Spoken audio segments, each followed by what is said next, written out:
ଜଗନ୍ନାଥ ଶୁଭ ସକାଳ। ମୁଁ ସଞ୍ଜୟ ଆପଣମାନଙ୍କୁ ଏସ୍ଏସ୍ ଓଡ଼ିଆ ଟିଭିକୁ ବହୁତ ବହୁତ ସ୍ୱାଗତ କରୁଛି। ଆଜି ହେଉଛି ଅଗଷ୍ଟ ମାସ 1 ତାରିଖ ଶୁକ୍ରବାର। ତ ଆଜି ସକାଳର ଟପ୍ ନ୍ୟୁଜ୍ କ'ଣ ରହିଛି ଚାଲନ୍ତୁ ଦେଖିନେବା। ତା ପୂର୍ବରୁ ସମସ୍ତେ ଚ୍ୟାନେଲଟିକୁ ସବସ୍କ୍ରାଇବ୍ କରି ପାଖରେ ଆସୁଥିବା ଅଲ୍ ବେଲ୍ ଆଇକନ୍କୁ ଅନ୍ କରି ରଖନ୍ତୁ, କାରଣ ଯାହା ବି ଲାଟେଷ୍ଟ ଇନଫର୍ମେସନ୍ ରହିଛି ଆପଣମାନେ ସର୍ବପ୍ରଥମେ ଦେଖିପାରିବେ। ପ୍ରଥମ ଖବର, ଆଗାମୀ 24 ଘଣ୍ଟା ପ୍ରବଳରୁ ଅତି ପ୍ରବଳ ବର୍ଷା, 3 ଜିଲ୍ଲାକୁ ୱାର୍ଣ୍ଣିଂ, ବଜ୍ରପାତ ସତର୍କତା। ଆଜି ବି ରାଜ୍ୟର ବିଭିନ୍ନ ସ୍ଥାନରେ ଲାଗି ରହିବ ବର୍ଷା। ଆଗାମୀ 24 ଘଣ୍ଟା ପାଇଁ ପ୍ରବଳରୁ ଅତି ପ୍ରବଳ ବର୍ଷା ହେବାକୁ ନେଇ ପୂର୍ବାନୁମାନ କରିଛି ଭୁବନେଶ୍ୱର ଆଞ୍ଚଳିକ ପାଣିପାଗ ବିଭାଗ। 3 ଜିଲ୍ଲାରେ ପ୍ରବଳ ବର୍ଷା ହେବାର ସମ୍ଭାବନା ରହିଛି। କେନ୍ଦୁଝର, ମୟୂରଭଞ୍ଜ ଓ ସୁନ୍ଦରଗଡ଼ ଜିଲ୍ଲାରେ ପ୍ରବଳ ବର୍ଷା ପାଇଁ ୟେଲୋ ୱାର୍ଣ୍ଣିଂ ଜାରି କରାଯାଇଛି। କିଛି ସ୍ଥାନରେ ଘଣ୍ଟା ପ୍ରତି 30-40 କିଲୋମିଟର ବେଗରେ ଝଟକା ପବନ ବହିବା ସହ ପ୍ରବଳ ବର୍ଷା ହୋଇପାରେ। ଏହା ସହ ଅନ୍ୟ 17 ଜିଲ୍ଲା ପାଇଁ ମଧ୍ୟ ୟେଲୋ ୱାର୍ଣ୍ଣିଂ ଜାରି ହୋଇଛି। ଏସବୁ ସ୍ଥାନରେ ବିଜୁଳି ଘଡ଼ଘଡ଼ି ସହ ବର୍ଷା ହେବାର ସମ୍ଭାବନା ରହିଛି। ପରବର୍ତ୍ତୀ ଖବର, ଅଗଷ୍ଟ 2 ତାରିଖରେ ଚାଷୀଙ୍କୁ ମିଳିବ ପିଏମ୍ କିଷାନ ଟଙ୍କା। ଉତ୍ତରପ୍ରଦେଶର ବାରାଣସୀର ପ୍ରଧାନମନ୍ତ୍ରୀ କିଷାନ ସମ୍ମାନ ନିଧି ଯୋଜନାରେ 20ତମ କିସ୍ତି ପ୍ରଦାନ କରିବ। ଏହି କିସ୍ତି ମାଧ୍ୟମରେ ଦେଶର 9.7 କୋଟିରୁ ଅଧିକ ଯୋଗ୍ୟ କୃଷକଙ୍କ ବ୍ୟାଙ୍କ ଖାତାକୁ 20,500 କୋଟିରୁ ଅଧିକ ଟଙ୍କା ସିଧାସଳଖ ଯିବ। ପିଏମ୍ କିଷାନ ସମ୍ମାନ ନିଧି ଯୋଜନାରେ ପ୍ରତ୍ୟେକ ଚାଷୀଙ୍କୁ 2,000 ଟଙ୍କା ଲେଖାଏଁ ମିଳିବ। ଏହି କିସ୍ତି ଖରିଫ ଋତୁ ମାଧ୍ୟମରେ ଆସୁଛି, ଯାହା କୃଷକମାନଙ୍କୁ ବିହନ, ସାର ଓ ଅନ୍ୟାନ୍ୟ କୃଷି ଉପକରଣ କିଣିବାରେ ସହାୟତା କରିବ। ଏହି ଯୋଜନା ମାଧ୍ୟମରେ ସରକାର ଦେଶର କୃଷି କ୍ଷେତ୍ରରେ ଅର୍ଥନୈତିକ ସ୍ଥିରତା ଏବଂ କୃଷକମାନଙ୍କ ଆୟ ବୃଦ୍ଧି ପାଇଁ ନିରନ୍ତର ପ୍ରୟାସ ଜାରି ରଖିଛନ୍ତି। ପରବର୍ତ୍ତୀ ଖବର, ଅଷ୍ଟ୍ରେଲିଆ ଗସ୍ତ ପାଇଁ ଭାରତୀୟ ଦଳ ଘୋଷଣା, ସିଏସ୍କେ ଖେଳାଳି ବନିଲେ କ୍ୟାପ୍ଟେନ୍। ଏହି ଖେଳାଳିଙ୍କୁ ମିଳିଛି ସ୍ଥାନ। ଅଷ୍ଟ୍ରେଲିଆ ଗସ୍ତ ପାଇଁ ଘୋଷଣା ହେଲା ଭାରତୀୟ ଦଳ। ଭାରତୀୟ ଅଣ୍ଡର-19 ଦଳ ଚଳିତ ବର୍ଷ ଶେଷ ଭାଗରେ ଅଷ୍ଟ୍ରେଲିଆ ଗସ୍ତ କରିବାକୁ ଯାଉଛି। ଇଂଲଣ୍ଡ ଗସ୍ତରେ ମଧ୍ୟ ଭଲ ପ୍ରଦର୍ଶନ କରିଥିଲା ଏହି ଭାରତୀୟ ଦଳ, ଯେଉଁଠାରେ ଦଳ ODI ସିରିଜ୍ 3-2ରେ ଜିତିଥିଲା। ଆୟୁଷ ମାହାତ୍ରେଙ୍କୁ ଅଧିନାୟକତ୍ୱ ଦାୟିତ୍ୱ ମିଳିଛି ଏବଂ ବିହାନ ମାଲହୋତ୍ରାଙ୍କୁ ଉପ ଅଧିନାୟକ କରାଯାଇଛି। ଚମତ୍କାର ଓପନର ଭୈଭବ ସୂର୍ଯ୍ୟବଂଶୀଙ୍କ ସମେତ ଅନେକ ପ୍ରମୁଖ ଖେଳାଳିଙ୍କୁ ଦଳରେ ରଖାଯାଇଛି। ପରବର୍ତ୍ତୀ ଖବର, 2028ରୁ ଅଲିମ୍ପିକ୍ସରୁ ବାଦ ପଡ଼ିଲା ପାକିସ୍ତାନ, ଭାରତକୁ ମିଳିଲା ଅଗ୍ରାଧିକାର।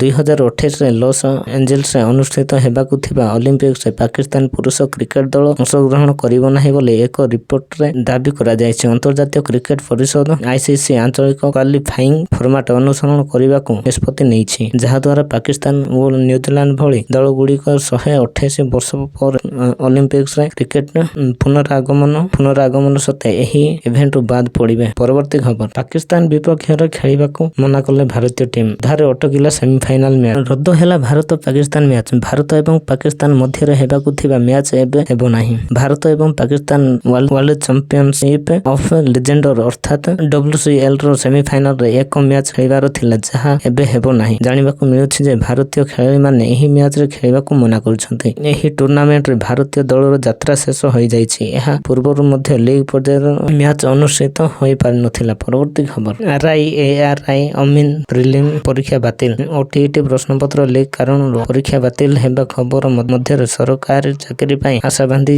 ବସିଥିବା ଆଶାୟୀଙ୍କ ପାଇଁ ଆସିଛି ନିରାଶ ଖବର।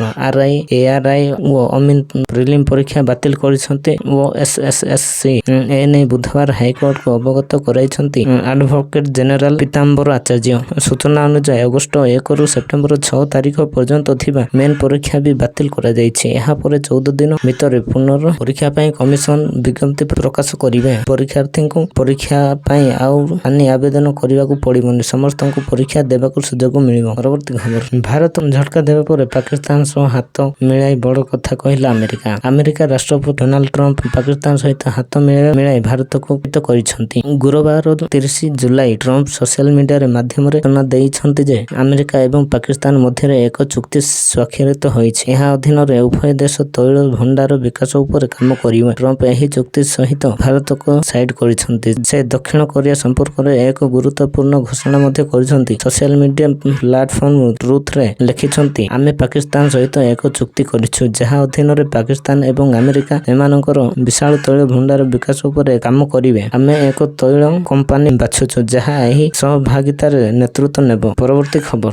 1ରୁ 11 ଯାଏଁ ରାଜ୍ୟରେ ଚାଲିବ ଆସ ବୁଲିଯିବା ଅଙ୍ଗନବାଡି କାର୍ଯ୍ୟକ୍ରମ ସୂଚନା ଦେଲେ ଉପମୁଖ୍ୟମନ୍ତ୍ରୀ ପ୍ରଭାତୀ ପରିଡ଼ା। ଅଭିଭାବକ ଓ ସାଧାରଣ ଲୋକ ଅଙ୍ଗନବାଡି କେନ୍ଦ୍ର ଯାଇ ସ୍ଥିତି ପରଖିବେ। ସେମାନଙ୍କ ମତାମତକୁ ନେଇ ଅଙ୍ଗନବାଡି ଭିତ୍ତିଭୂମି ଆହୁରି ସୁଦୃଢ଼ କରାଯିବ ବୋଲି ଉପମୁଖ୍ୟମନ୍ତ୍ରୀ କହିଛନ୍ତି। AWSOME ଆପ୍ ଜରିଆରେ ବିଭିନ୍ନ ବିଷୟରେ ଫିଡବ୍ୟାକ୍ ଦେଇପାରିବେ ସାଧାରଣ ଲୋକେ। ପ୍ରକାଶ ଥାଉ କି ଅଙ୍ଗନବାଡି ଗୁଡ଼ିକୁ ସଶକ୍ତ କରିବାକୁ ସ୍ୱତନ୍ତ୍ର ଆପ୍ ଆଉସନ୍ ଲଞ୍ଚ କରାଯାଇଛି। ଏହି ଆପ୍ ମାଧ୍ୟମରେ ସମସ୍ତ କାର୍ଯ୍ୟ କରିବେ ଅଙ୍ଗନବାଡି କର୍ମୀ। ଆପ୍ ଦ୍ୱାରା ସାଧାରଣ ଲୋକ ଏବଂ ଅଭିଭାବକ ଫିଡବ୍ୟାକ୍ ଦେଇପାରିବେ। ଆପର ବିକାଶ ପାଇଁ NIPCCD ସହ ମହିଳା ଓ ଶିଶୁ ବିକାଶ ବିଭାଗରେ MOU ହୋଇଥିବା ପ୍ରଭାତୀ ପରିଡ଼ା କହିଛନ୍ତି। ପରବର୍ତ୍ତୀ ଖବର, ଆକାଶ ମାର୍ଗରୁ ମୁଖ୍ୟମନ୍ତ୍ରୀଙ୍କ ବନ୍ୟା ପରିସ୍ଥିତି ଅନୁଧ୍ୟାନ, କ୍ଷୟକ୍ଷତି ରିପୋର୍ଟ ଶୀଘ୍ର ଦେବାକୁ ଜିଲ୍ଲାପାଳଙ୍କୁ ନିର୍ଦ୍ଦେଶ ଦେଲେ ମୁଖ୍ୟମନ୍ତ୍ରୀ ମୋହନ ଚରଣ ମାଝୀ। ମୁଖ୍ୟମନ୍ତ୍ରୀ ମୋହନ ଚରଣ ମାଝୀ ବୁଧବାର ଆକାଶ ମାର୍ଗରୁ ବାଲେଶ୍ୱର, ଭଦ୍ରକ ଓ ଯାଜପୁର ଜିଲ୍ଲାରେ ବନ୍ୟା ପରିସ୍ଥିତି ଅନୁଧ୍ୟାନ କରିଛନ୍ତି। ମୁଖ୍ୟମନ୍ତ୍ରୀଙ୍କ ସହିତ ରାଜସ୍ୱ ଓ ବିପର୍ଯ୍ୟୟ ପରିଚାଳନା ମନ୍ତ୍ରୀ ସୁରେଶ ପୂଜାରୀ, ଉଚ୍ଚ ଶିକ୍ଷା ମନ୍ତ୍ରୀ ସୂର୍ଯ୍ୟବଂଶୀ ସୁରଜ ଏବଂ ସ୍ୱତନ୍ତ୍ର ରିଲିଫ କମିଶନର ଦେଓ ରଞ୍ଜନ କୁମାର ସିଂ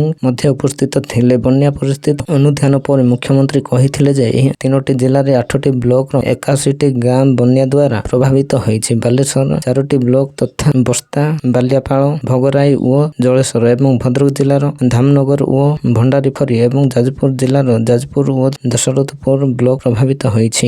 ବନ୍ୟା ଦ୍ୱାରା ପ୍ରାୟ 30,000 ଲୋକ ପ୍ରଭାବିତ ହୋଇଥିବା ବେଳେ 5,869 ଲୋକଙ୍କୁ ସୁରକ୍ଷିତ ସ୍ଥାନକୁ ସ୍ଥାନାନ୍ତର କରାଯାଇଛି। ପରବର୍ତ୍ତୀ ଖବର, 8 ଦିନ ସ୍କୁଲ ଛୁଟି, ଅଗଷ୍ଟରେ କାହିଁକି ଏତେ ଦିନ ବନ୍ଦ ରହିବ ସ୍କୁଲ, ଆସନ୍ତୁ ଜାଣିବା। ସ୍କୁଲ ପିଲାମାନଙ୍କ ପାଇଁ ଖୁସି ଖବର, ଯେହେତୁ ଅଗଷ୍ଟ ମାସରେ ଏକା ସାଙ୍ଗରେ 3ଟି ବଡ଼ ପର୍ବ ଆସୁଛି, ତେଣୁ ପର୍ବଗୁଡ଼ିକ ଯୋଗୁଁ ସ୍କୁଲ ଗୁଡ଼ିକ ଅନେକ ଦିନ ପାଇଁ ବନ୍ଦ ରହିବ। 2ଟି ପର୍ବ ଶନିବାର ଦିନ ପଡୁଛି। ଏପରି ପରିସ୍ଥିତିରେ ପିଲାମାନେ ଲଗାତାର 2 ଦିନ ପାଇବେ ଏବଂ ଅଭିଭାବକମାନେ ସେମାନଙ୍କ ପିଲାମାନଙ୍କ ସହିତ ବିତାଇବେ ସମୟ। ଅଗଷ୍ଟ ମାସରେ ସ୍କୁଲ ଗୁଡ଼ିକ ଅତି କମରେ 8 ଦିନ ପାଇଁ ବନ୍ଦ ରହିବ। ଯଦି ବିଭିନ୍ନ ରାଜ୍ୟରେ ଛୁଟିକୁ ବୃଦ୍ଧି କରାଯାଏ ତେବେ ଏହି ସଂଖ୍ୟା 10ରୁ ଅଧିକ ହୋଇପାରେ। ତେବେ ଆସନ୍ତୁ ଜାଣିବା କାହିଁକି ଅଗଷ୍ଟ ମାସରେ ସ୍କୁଲଟି ରହିବ। ଦେଶର ବିଭିନ୍ନ ସ୍ଥାନରେ ଶନିବାର ସ୍କୁଲର ନିୟମ ଭିନ୍ନ ହୋଇଥାଏ। ଅନେକ ସ୍ଥାନରେ ଶନିବାର ସ୍କୁଲ ଗୁଡ଼ିକ ସମ୍ପୂର୍ଣ୍ଣ ବନ୍ଦ ରହିଥିବା ବେଳେ କିଛି ସ୍ଥାନରେ ଦ୍ୱିତୀୟ ଶନିବାର ଏବଂ ଚତୁର୍ଥ ଶନିବାରରେ ସ୍କୁଲ ଗୁଡ଼ିକ ବନ୍ଦ ରହେ। ଅନେକ ସ୍ଥାନରେ ଶନିବାର ମଧ୍ୟ ଅଧା ସ୍କୁଲ ହୋଇଥାଏ। ଏପରି ପରିସ୍ଥିତିରେ ଏହି ଦିନ ଗୁଡ଼ିକ ମଧ୍ୟ ଅନେକ ସ୍କୁଲ ବନ୍ଦ ରହିପାରେ। ଅଗଷ୍ଟ 9 ରକ୍ଷାବନ୍ଧନ, 15 ସ୍ୱାଧୀନତା ଦିବସ, 16 ଅଗଷ୍ଟ ଜନ୍ମାଷ୍ଟମୀ, 27 ଅଗଷ୍ଟ ଗଣେଶ ଚତୁର୍ଥୀ ରହିଛି। ପରବର୍ତ୍ତୀ ଖବର, ଗ୍ରାହକଙ୍କୁ ବଡ଼ ଝଟକା, UPIର ନୂଆ ନିୟମ ଏଣିକି ଏହି ବ୍ୟାଙ୍କ UPI ପେମେଣ୍ଟ ଉପରେ ଆଦାୟ କରିବ ଶୁଳ୍କ। ଡିଜିଟାଲ ପେମେଣ୍ଟ ଦୁନିଆରେ ଏକ ବଡ଼ ପରିବର୍ତ୍ତନ ଆସିବାକୁ ଯାଉଛି। ବର୍ତ୍ତମାନ ପର୍ଯ୍ୟନ୍ତ ମାଗଣାରେ UPI ସେବା ପାଇଁ ଏଣିକି ଶୁଳ୍କ ଦେବାକୁ ପଡ଼ିପାରେ। ଦେଶରେ ବେସରକାରୀ ICICI ବ୍ୟାଙ୍କ ଅଗଷ୍ଟ 1, 2025ରୁ ପେମେଣ୍ଟ ଏଗ୍ରିଗେଟର ମାନଙ୍କଠାରୁ UPI କାରବାର ଉପରେ ଶୁଳ୍କ ଆଦାୟ କରିବାକୁ ଯାଉଛି। ଏହି ନୂଆ ନିୟମ ଯୋଗୁଁ ସାଧାରଣ ଗ୍ରାହକଙ୍କ ଉପରେ ସିଧାସଳଖ ପ୍ରଭାବ ପଡ଼ିବାର ସମ୍ଭାବନା କମ୍ ଥିଲେ ମଧ୍ୟ ଏହା ବ୍ୟବସାୟ ଏବଂ ଡିଜିଟାଲ ପେମେଣ୍ଟ ସିଷ୍ଟମ ଉପରେ ପରୋକ୍ଷ ପ୍ରଭାବ ପକାଇପାରେ। ICICI ବ୍ୟାଙ୍କ ପୂର୍ବରୁ ୟେସ୍ ବ୍ୟାଙ୍କ ଏବଂ ଆକ୍ସିସ୍ ବ୍ୟାଙ୍କ ମଧ୍ୟ ଏହିପରି ଶୁଳ୍କ ଲାଗୁ କରିସାରିଛନ୍ତି। ପରବର୍ତ୍ତୀ ଖବର, ଅଗଷ୍ଟ ସେପ୍ଟେମ୍ବରରେ ଅଧିକ ବର୍ଷା, ଦେଶରେ ମୌସୁମୀର ଦ୍ୱିତୀୟାର୍ଦ୍ଧ ଅଗଷ୍ଟ ଓ ସେପ୍ଟେମ୍ବରରେ ସ୍ୱାଭାବିକ ଅଧିକ ବର୍ଷା ଆଶଙ୍କା କରାଯାଇଛି। ପାଣିପାଗ ବିଭାଗ IMD ମହାନିର୍ଦ୍ଦେଶକ ଡକ୍ଟର ମୃତ୍ୟୁଞ୍ଜୟ ମହାପାତ୍ର ଏହି ସୂଚନା ଦେଇଛନ୍ତି। ସେ କହିଛନ୍ତି ଯେ ଆଗାମୀ 2 ସପ୍ତାହ ହାଲୁକା ବର୍ଷା ହେବ, ହେଲେ ସେପ୍ଟେମ୍ବରରେ ବର୍ଷା ସ୍ୱାଭାବିକଠାରୁ ଅଧିକ ହୋଇପାରେ। ତେବେ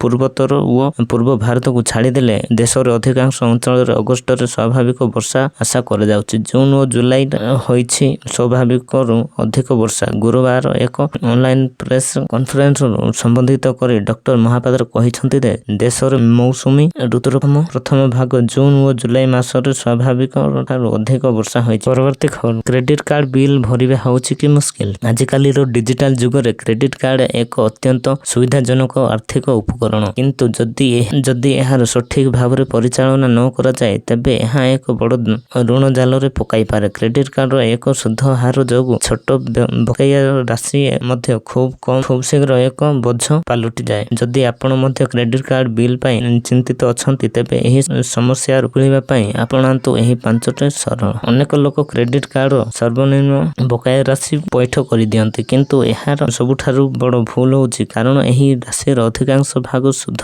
ଆକାରରେ କଟିଯାଏ ଏବଂ ଆପଣଙ୍କ ମୂଳଧନ ବହୁତ କମ୍ ପରିମାଣରେ କମିଥାଏ। ଫଳରେ ଆପଣ ଦୀର୍ଘ ସମୟ ଧରି ଋଣ ଜାଲରେ ଫସି ରହନ୍ତି। ତେଣୁ ଯଥାସମ୍ଭବ ଅଧିକ ଟଙ୍କା ପୈଠ କରନ୍ତୁ। ପରବର୍ତ୍ତୀ ଖବର, ବଡ଼ ଖବର, ଶସ୍ତା ହେବ ପେଟ୍ରୋଲ ଓ ଡିଜେଲ ଦର। ଏବେ ଏକ ବଡ଼ ଖବର ଶୁଣିବାକୁ ମିଳୁଛି ଯେ ପେଟ୍ରୋଲ ଓ ଡିଜେଲ ଦର ଶସ୍ତା ହେବାକୁ ଯାଉଛି। ତେବେ ଏବେ ଯେଉଁଭଳି ଭାବେ ଦେଶରେ ମାନ୍ଦା ଅବସ୍ଥା ଦେଖିବାକୁ ମିଳୁଛି, ଏହାର ପ୍ରଭାବ ମଧ୍ୟ ଜଣାପଡୁଛି। ତେବେ ଏହି ମାନ୍ଦା ଅବସ୍ଥା ସାରା ବିଶ୍ୱ ଉପରେ ମଧ୍ୟ ପ୍ରଭାବ ପକାଇପାରେ। କିନ୍ତୁ ଏହି ସବୁ ଖବର ମଝିରେ ଆପଣମାନଙ୍କ ପାଇଁ ଏକ ଖୁସି ଖବର ହେଉଛି କି ପେଟ୍ରୋଲ ଓ ଡିଜେଲ ଦର କମ୍ ହେଉଛି। ରାଜ୍ୟର ହୁ ହୁ ହୋଇ ବଢୁଛି ତୈଳ ଦର। ପେଟ୍ରୋଲ ଓ ଡିଜେଲ ଦର ବୃଦ୍ଧିରେ ଲଗାମ ଲାଗୁନି। ରାଜଧାନୀରେ ପେଟ୍ରୋଲ ମୂଲ୍ୟ ଲିଟର ପିଛା 75 ଟଙ୍କା ଟପିଲାଣି, ଯାହାକୁ ନେଇ ଖାଉଟିଙ୍କ ମନରେ ଅସନ୍ତୋଷ ଦେଖାଦେଉଛି। ଏହି ପରିପ୍ରେକ୍ଷୀରେ କେନ୍ଦ୍ର ପେଟ୍ରୋଲିୟମ ଧର୍ମେନ୍ଦ୍ର ପ୍ରଧାନ ରାଜ୍ୟ ସରକାର ଟିକସ କମାଇଲେ ତୈଳ ଦର କମିବ ବୋଲି ଗଣମାଧ୍ୟମରେ ଆଗରେ ପ୍ରକାଶ କରିଛନ୍ତି। ପରବର୍ତ୍ତୀ ଖବର, ରାଜ୍ୟରେ ବିଭିନ୍ନ ସ୍ଥାନରେ ଘଡଘଡି ଓ ବର୍ଷା ସମ୍ଭାବନା। 20 ଜିଲ୍ଲାକୁ ୟେଲୋ ଆଲର୍ଟ। ରାଜ୍ୟରେ ବର୍ଷା ଲାଗି ରହିଛି। ଅଧିକାଂଶ ସ୍ଥାନରେ ସ୍ୱାଭାବିକ